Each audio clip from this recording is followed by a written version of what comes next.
मेरे बाबूजी कहा करते थे कि बेटा कर्ज देने वाला भूल जाएगा लेकिन कर्जा लेने वाला मरते दम तक नहीं भूलता है। मैं एक दिन साइकिल चलाते चलाते एक गांव से गुजर रहा था। एक 15-16 साल की बच्ची सुबह सुबह रोड किनारे ताजे खीरे बेच रही थी।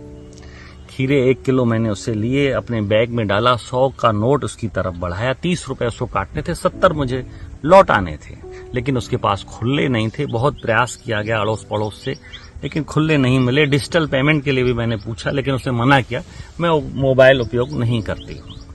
दुखी होकर के मैंने उससे खीरे लौटाए कि छोड़ो बाद में ले लेंगे। तो उस बिटिया ने बोला, बाबूजी पहला ग्राहक जो होता है ना भगवान का रूप होता है, होने का समय है। मेरी दुकान से आप खाली मत लौटिए, खीरे ले जाइए, पैसा आप कल परसों जब भी आप निकलो इधर से दे देना। और मैं आज न चाहते हुए भी उसका 30 रुपए का कर्जदार बन रहा था, क्योंकि उसने मुझे भगवान का रूप बोल दिया था। जाते जाते उधर से जब वापस होने लगा तो मैंने उसका नाम पूछा। उसने बताया द्रौपदी। मैंने कहा नाम मेरे याद रहेगा, भूलेगा नहीं, मैं जब भी आऊंगा पैसे दे दूंगा।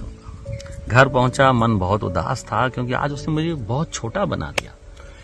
30 रुपए का उसने मुझे कर्जदार बना दिया। और मैं सोच रहा था मैं भी तो उसके ऊपर भरोसा कर सकता था। मैं 100 का नोट उसके साथ रख देता, 70 रुपए मेरे जमा रहते, मैं कल परसों ले सकता था, लेकिन मैंने ऐसा नहीं किया। आज वो मेरी नजरों में द्रौपदी बहुत बड़ी हो गई। रात की नींद हराम हो गई मेरी। सुबह सुबह जैसे उठा, साइकिल उठाई, भागा भागा गया उसको 30 रुपए देने, लेकिन द्रौपदी उस जगह पे मुझे नहीं मिली। 2 दिन, 4 दिन, 10 दिन, 15 दिन, 2 महीने बीत गए, लेकिन द्रौपदी मुझे नजर नहीं आती थी। और 30 रुपए मेरे नींद में घूमते रहते थे। ये द्रौपदी का कर्जा मुझे कब उतरेगा। कुछ दिन बाद मैं उसी रोड से अपनी कार से निकल रहा था, दोपहर का समय था। उसी स्थान पे 5-6 सब्जी वाले बैठे थे, उसमें 3-4 लड़कियां भी थी। बहुत समय हो चुका था, द्रौपदी का चेहरा मेरी नजरों से अब ओझल हो चुका था। गाड़ी खड़ी की, शीशा नीचे किया और हल्की सी आवाज में बोला, द्रौपदी। तो एक लड़की ने मुंडी ऊपर की, उसको बुलाया। मैंने कहा मुझे पहचाना? बोला नहीं। मैंने फिर उसको किस्सा याद दिलाया 30 रुपए का। फिर वो मुस्कुराई, हाँ बाबू याद आ गया। मैंने बताया ना, कर्जा देने वाला भूल जाएगा, लेने वाला नहीं भूलता है। उस दिन उसको 30 रुपए दे के मैं द्रौपदी के कर्ज से मुक्त हुआ।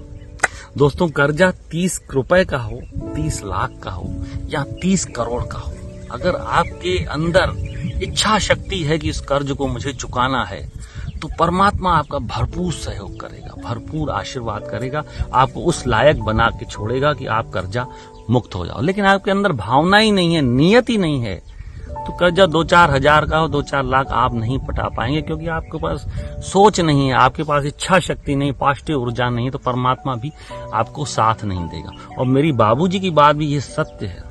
जब इंसान मरने आता है, बीमार होता है, बिस्तर में चला जाता है ना, तो सिर्फ उसे यही याद आता है कि मैं किसके एहसान तले दबा हूं, किसका किसका कर्जा मेरे ऊपर सर पे है।